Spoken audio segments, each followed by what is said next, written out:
하나님께서 우리에게 주신 말씀은 요한계시록 13장입니다. 요한계시록 3장 14절에서 22절 말씀.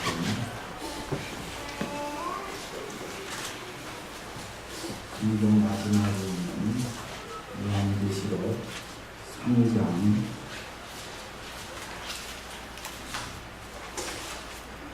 14절 말씀 제가 먼저 봅니다. 라오디게아 교회의 사자에게 편지하라.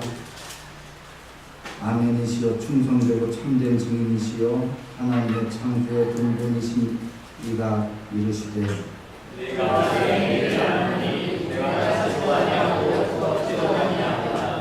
내가 자든지 걷든지 아니하노라.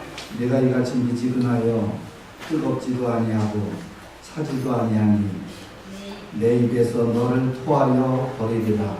내가 나이를 낳는 자라 부여하여 가져시옵소서. 내 우한 것과 가련한 것과 가난한 것과 눈먼 것과 어려운 것을 알지 못하노라. 내가 너를 권하노니 내게서 불로 연단한 금을 사서 부요하게 하고 흰 옷을 사서 입어 벌거벗은 수치를 보이지 않게 하고 안약을 사서 눈에 발라보게 하라.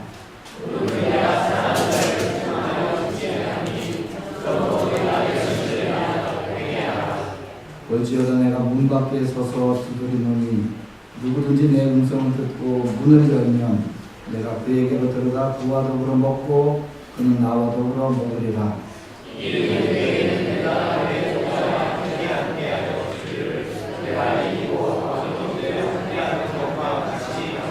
다같이 믿는 자는 성령이 그에게 하신 말씀을 들으리라.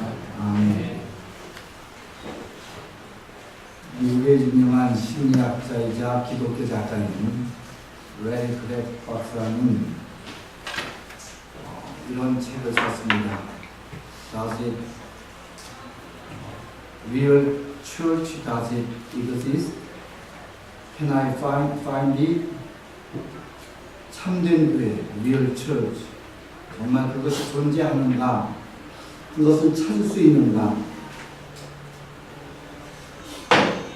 그는 영적인 성장을 갈망하고 있는데 대부분의 현대 교회는 교인들의 영적인 문제보다는 특정한 사회적 감정적인 문제 해결에 몰두하고 있다고 주장하면서 그래서 교회 다니는 것이 싫어진다고 그렇게 고백했습니다.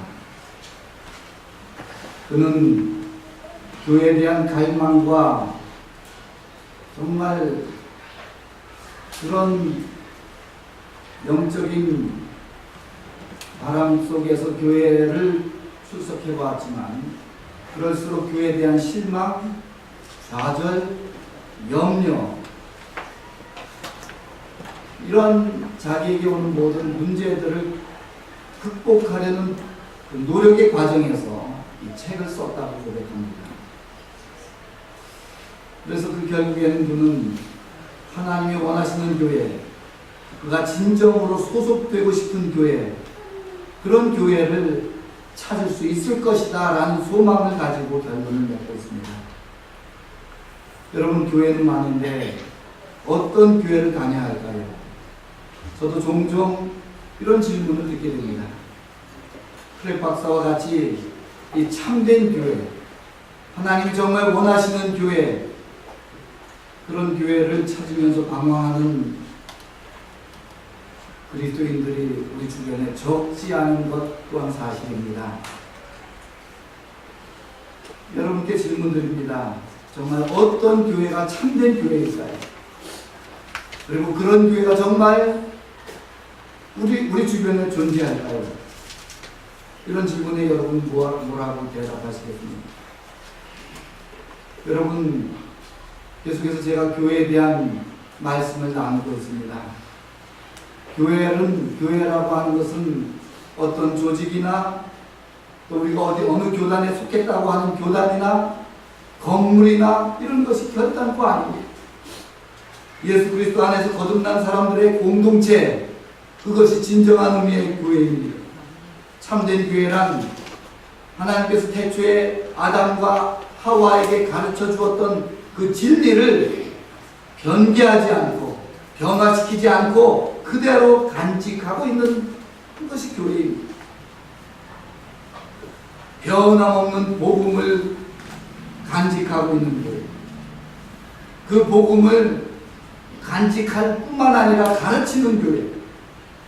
이 가르침은 바로 노아가 전파했던 진리입니다. 아브라함이 믿었던 진리고요. 그리고 엘리야가 경고했던 진리입니다. 다니엘과 사도 요한에게 계시되었던 그 진리입니다. 그리고 예수 그리스도와 그분의 제자들이 가르쳤던 진리이기도 합니다. 그러므로 구별된 참교회란 바른 진리를 간직하면서 그 진리 위에 살기 위해 자신의 삶을 바치는 그러한 그리스도인들이 함께 모여있는 공동체를 의미하는 것입니다. 성경에 나타난 역사와 이 초기 그리스도 교회사를 보면 어둡고 혼돈된 사회 가운데서 항상 이 성경의 진리를 그대로 전수하며 보존했던 하나님의 교회가 있었습니다. 남은 자들이 비록 많지는 않았지만 이 남은 자들이 면면이 이어져서 이 교회 역사가 흘러내려왔던 것 또한 사실이죠. 과거의 모든 시대를 통하여 하나님의 참교회인 소수의 이 남은 무리들이 항상 존재했듯이 마지막 오늘 이 시대에도 남은 자들이 있을 것입니다. 예수께서 재림하실 때까지 이 교회는 계속 이어질 것입니다. 그런데요, 계시록에 보면 초대 7교회 중에 주님으로부터 칭찬을 들었던 교회가 있는가 하면 책망만 받았던 교회도 있습니다. 또한 칭찬과 책망을 동시에 들었던 교회도 있었습니다. 그 말은 주님께서 당신의 교회를 자세히 살펴보고 계신다는 말입니다. 이 땅에 있는 많은 교회들이 있는 가운데 우리 교회는 과연 주님께 칭찬 들을 그런 교회가 될 수 있겠는가? 정말 그런 교회가 되기를 소원합니다. 주님이 인정하는 교회가 되기를 원합니다. 저는 오늘 계시록에 등장한 이 소아시아의 7교회 중에서 주님께로부터 심하게 책망만을 받은 라우디아 교회를 한번 살펴보기를 원합니다.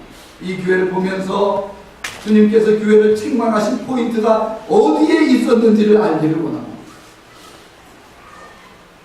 에베소 교회는 처음 사랑, 이 첫사랑을 버렸기에 책망받았습니다. 버가모 교회는 세상과 타협했기에 책망받았습니다. 두아디라 교회는 교회 안에 여러 가지 죄악이 들어온 것 방심했기 때문에 책망을 들었고, 사대교회는 살았다고 하는 이름만 가졌을 뿐 영적으로는 아예 죽은 교회였기 때문에 책망들었습니다. 그런데 이런 교회들은 그래도 라우디아 교회보다는 나았습니다. 이 라우디아 교회는 어떻게 보면 인간적으로 생각해 볼 때는 아주 현명한 교회였습니다. 뜨겁지도 차지도 그저 그냥 미지근한 어떤 적당히 신앙생활하는 그런 교회였습니다. 그런데 주님은 바로 이 부분을 지적하면서 심히 책망만 하신 것입니다. 라우디아게는 이 주전 3세기 수리아의 안디오코스 2세기에서 세워진 도시입니다. 라우디게아를 중심으로 해서 북쪽으로는 히에라볼리가 있었고 또 동쪽으로는 골로세가 있었습니다. 이 세 도시는 바울 서신에도 등장합니다. 히에라볼리는 온천으로 유명한 도시입니다. 오늘날에도 많은 사람들이 이 도시의 온천 관광을 즐긴다고 합니다. 그런데 이 뜨거운 온천물이 점점 흘러서 라우디게아로 흘러가는데 가면서 서서히 식게 되었습니다. 라우디게아 도시에 도달할 때쯤 되면 미지근한 물로 변해 있습니다. 그리고 동쪽에 있는 골로새 여기는 산속에서 차가운 물이, 얼음덩이 같은 차가운 물이 솟아납니다. 그 물줄기도 역시 라오디게아 도시로 향하는데 흘러내려가면서 햇볕에 열을 받아 차가웠던 물이 미지근합니다. 그래서 라오디게아는 결국 미지근한 물밖에 없었습니다. 예수록 3장 16절에 보면 내가 이같이 미지근해서 더욱지도 아니하고 차지도 아니하니 내 입에서 너를 토하여 내치리라. 오늘 이 본문은 상당히 복합성을 띠고 설명하고 있습니다. 라오디게아 물은 미지근한 물입니다. 더운 물은 히에라볼리 물입니다. 차가운 물은 골로새 물이지요. 이 도시에 있는 물을 가지고 요한은 은유적으로 설명하고 있는 것입니다. 성령으로 뜨겁게 신앙생활 하든지 아니면 아예 세속으로 들어가 차갑게 살든지 어중간하게 뜨뜻미지근하게 신앙생활을 하는 것은 주님이 싫어하신다는 일. 토하여 내친다고 하는 말은 구원의 마진에서 끊어내겠다고 하는 엄한 경고의 말씀입니다. 여러분, 우리 신앙생활은 중간이 없습니다. 현대인들은 안전지대를 중간지대로 지목합니다. 그래서 이쪽도 저쪽도 아닌 중간지대에 머물기를 희망합니다. 신앙생활에 열심을 내지도 않고 그렇다고 교회에 안 다니는 것도 아니고 이 중간지대에 적당히, 그래서 이런 사람들은, 중간지대에 있는 사람들은 신앙생활 열심히 하는 사람들에게 늘 충고하기를 적당히 해. 나도 왕년에 다 그래봤어.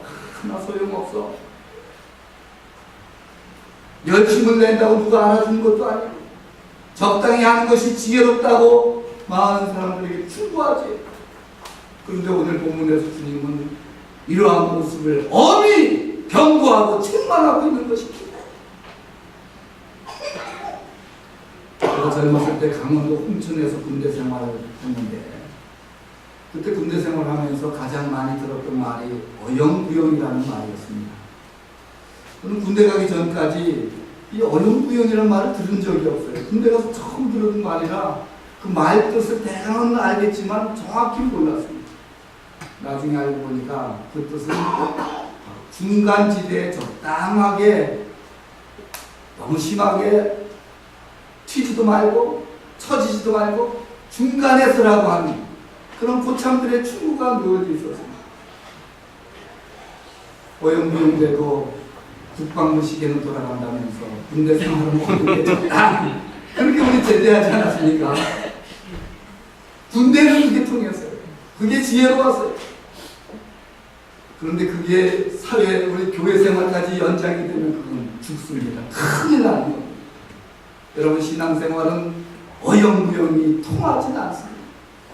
심는 대로 거두고 행한 대로 돌아오기 때문입니다. 신앙생활은 눈물을 흘리며 씨를 뿌려야 기쁨으로 단을 거두게 됩니다.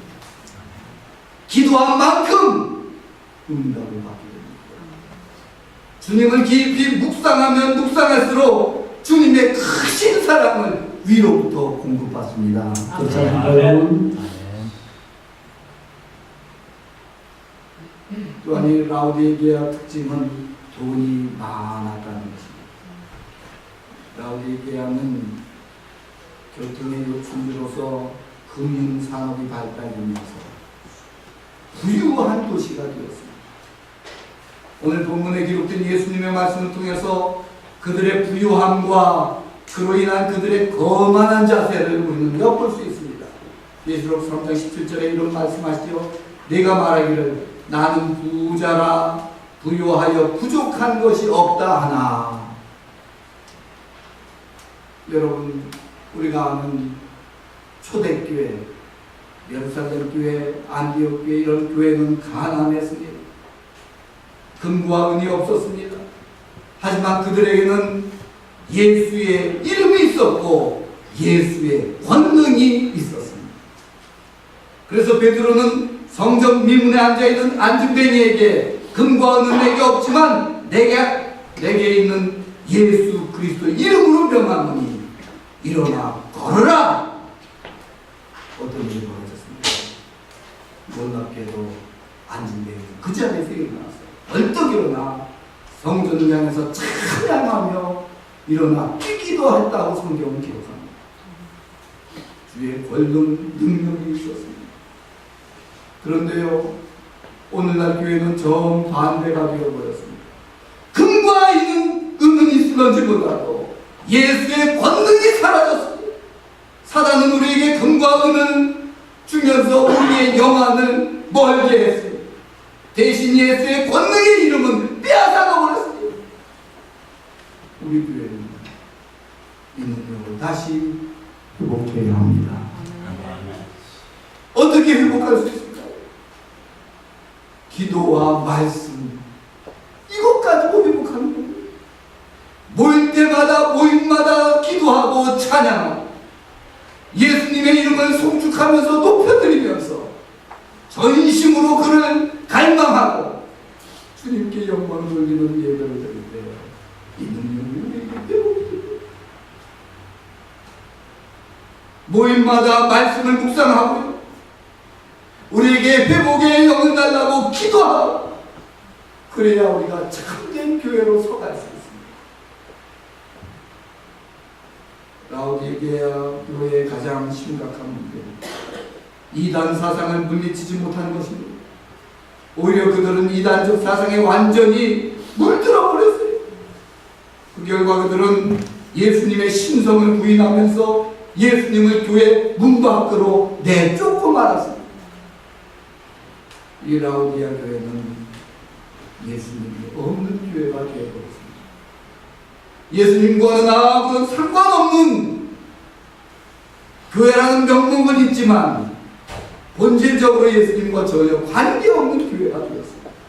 그래서 라오디아 교회는 예수님의 칭찬을 전혀 듣지 못하고 예수님의 책망만 받았던 교회로 기록되고 있는 것입니다. 여러분, 우리가 이 라오디게아 교회의 문제점을 확실하게 파악하는 것은 대단히 중요합니다. 왜냐하면 이 마지막 때를 대변하는 현대교회가 라오디게아 교회의 모습과 똑같기 때문입니다. 초대교회 때부터 현대교회까지 각 시대별로 교회의 특징을 성경이 예언하고 있는데, 이 라오디게아 교회는 마지막 때 우리 시대의 현대교회의 특징을 말씀하고 있는 겁니다. 여러분, 현대교회, 우리들의 교회를 한번 생각해 보십시오. 적당히 뜨뜻미지근하게 신앙생활하는 것이 얼마나 지혜로운 성도인 것으로 우리가 인식되고 있습니다. 뜨거운 열심은 온데간데 없어졌습니다.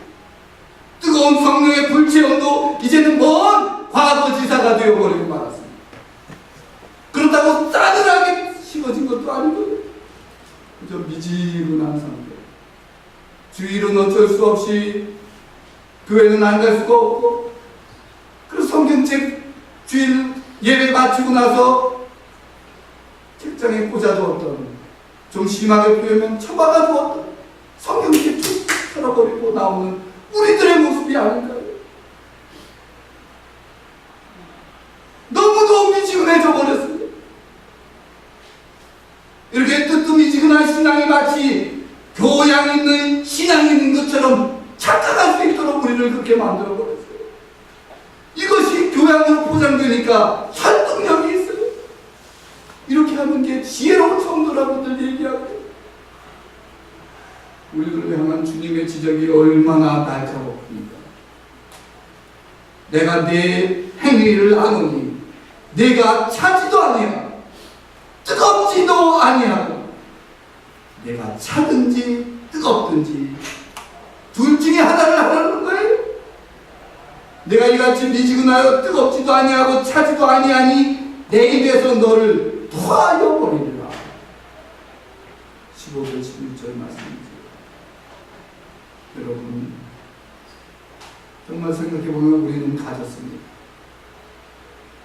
우리 교회뿐만 아니라 교회마다 부유합니다.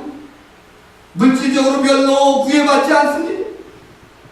그러나 실제는 우리가 영적으로 심히 가를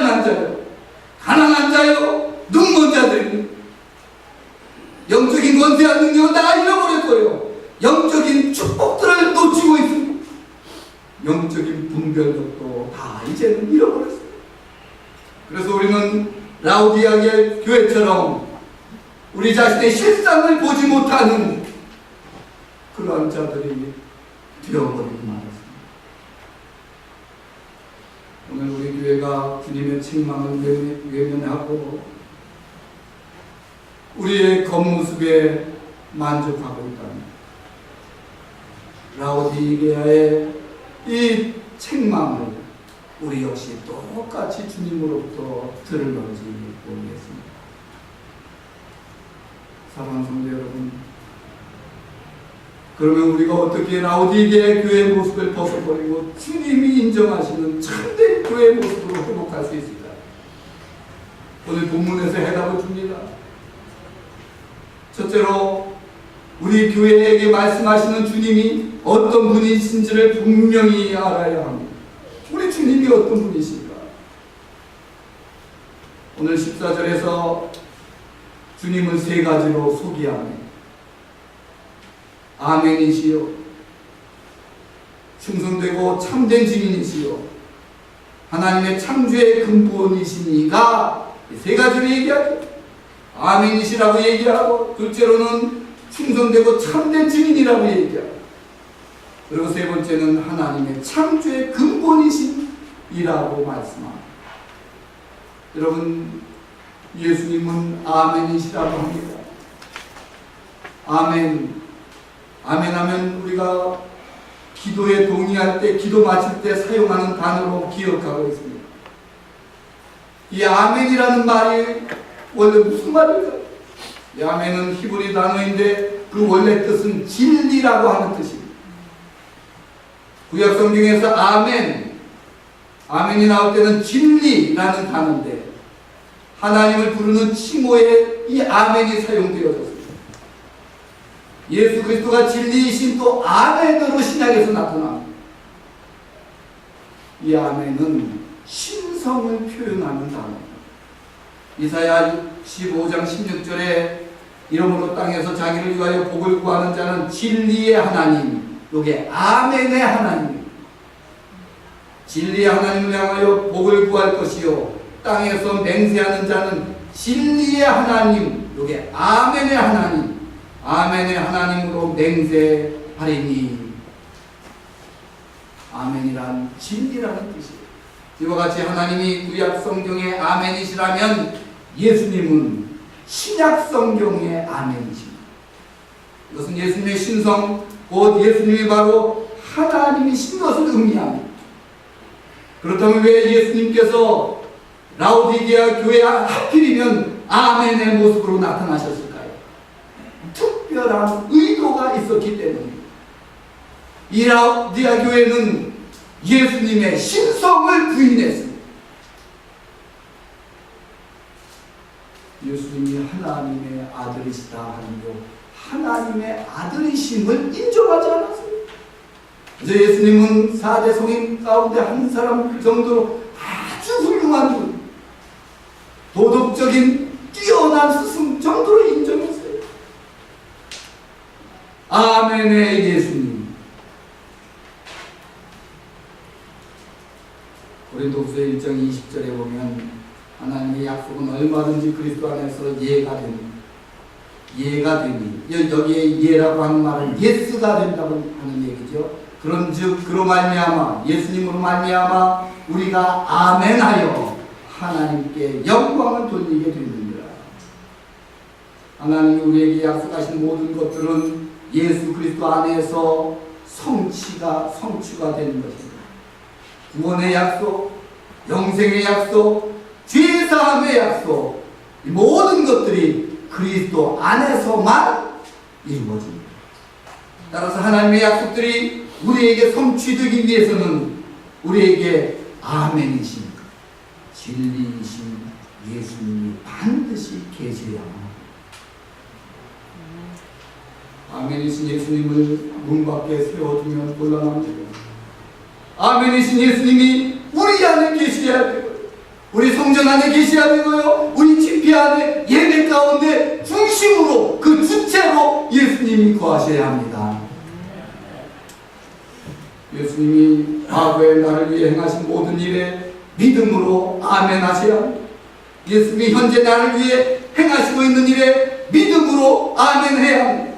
그리고 예수님께서 미래에 나를 위하여 행하실 모든 일에 대해서 믿음으로 아멘 하셔야 바른 성도입니다.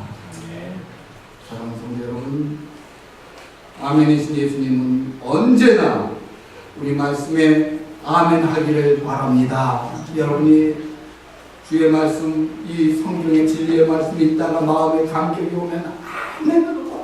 아멘. 당신의 말씀은 진리입니다. 아멘. 설교 말씀에 마음이 뜨거워지고 여러분 가슴 가운데 성령께서 타치가 일어나면 아멘으로 받으십시오.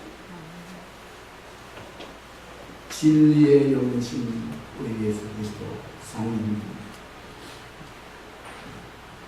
놀랍게 우리를 진리 가운데로 인도하시고 아멘으로 우리를 인도하시면서 우리의 믿음을 새롭게 만들어 주실 것입니다. 둘째로 예수님은 충성되고 참된 증인이라고 소개합니다. 예수님은 위로부터 오신 이십니다. 예수님은 만물 위에 계신 분이십니다. 예수님은 하나님이 이 땅에 보내신 메시아였습니다. 예수님은 충성되고 참된 증인으로 하나님을 증거하고 보여주셨습니다. 그러나 라오디게아 교회는 예수님의 증거를 받지 않았습니다. 오히려 저들은 땅에 속하여 땅에 속한 것을 말하는 이단 사상의 거짓 증거를 받아들였습니다.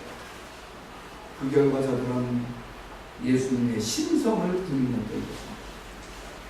여러분, 주님은 충성되고 참된 증인으로서 하나님 아버지를 우리에게 증거해 주시고 보여주는 분이심을 여러분들이 믿으시고 주님을 통해서 하나님께 나를, 아버지께로 나를 인도하실 분은 주님밖에 없다 하는 고백을 오늘 아침도 하시기를 바랍니다.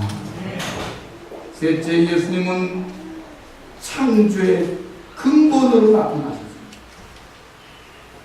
그 당시 이단의 사상은 예수님은 하나님으로 믿지 않았습니다. 예수님은 육신을 가지셨기 때문에 하나님이 될 수가 없다는 것이죠. 그들은 예수님도 하나의 피조물에 불과할 거라고 주장을 폈습니다. 그러나 주님은 분명히 말씀하시죠. 하나님의 창조의 근본이라고 말씀하십니다. 주님은 피조물이 아니라 창조주로서 만물이 그로 말미암아 창조되었습니다. 온 세상 우주 만물이 예수님에 의해서 창조되었다고 하는 사실을 성경은 계속해서 우리에게 증언하고 있습니다. 요한복음 1장 3절에 보면 만물이 그로 말미암아 지은 바 되었으니, 히브리서 1장 2절에 보면 저로 말미암아 모든 세계를 지으셨느니라. 불행하게도 현대교회는 예수님에 대한 의견이 분분하지요. 막달라 마리아와 혼인해서 프랑스 메르비아 왕조를 탄생시켰다는 이야기도 있고요. 예수님은 4대 성인 중에 한 분으로 이야기하기도 하고, 여러분 아무리 사람들이 그렇게 이야기해도 우리 예수님은 창조주 하나님이십니다. 우리 예수님은 우리의 메시아여 구세주이십니다. 죄악을 사하실 수 있는 유일한 분이십니다. 그리고 우리 예수님은 저와 여러분의 왕이십니다. 우리가 참된 교회로 서기 위해서는 둘째로 예수님에게서 세 가지를 사야 합니다. 오늘 본문 18절에 보니까 내가 너를 보나노니 내게서 불로 연단한 금을 사서 부유하게 하고 흰옷을 사서 벌거벗은 수치를 보이지 않게 하고 안약을 사서 그 눈에 발라보라. 여기서 세 가지 얘기합니다. 금과 흰옷과 안약을 사라고 권고합니다. 금이라고 하는 것은 연단을 통과한 믿음을 의미합니다. 어떤 시련과 어려움이 와도 주님을 향한 믿음으로 모든 어려움을, 모든 박해를, 모든